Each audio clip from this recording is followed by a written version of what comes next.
If anyone advised you to buy dividend-paying stocks, then this video is for you. A dividend is a distribution of profits by a corporation to its shareholders. Dividends are not mandatory and they are not constant. A company reserves all the rights to either give or not give dividends.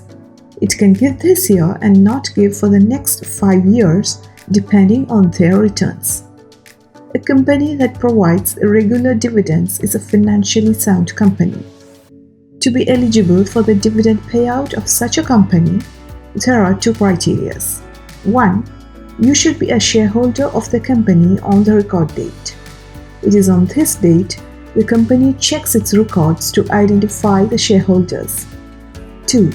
If you purchase a share on X dividend date, that is, 1 day before or after the record date, you will not be considered eligible for dividend payout. Let's see how dividends work. Dividends are paid based on how many shares you own, that is, dividends per share or DPS. So, if a company declares 1 rupees as a dividend per share and you own 100 shares, you receive 100 rupees as a dividend. Dividend can be paid quarterly or annually, which again varies with companies.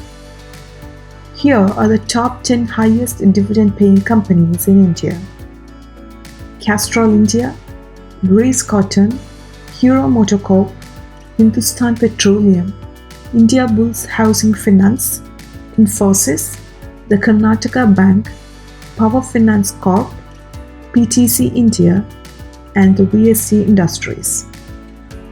Hope this video helps. Thank you.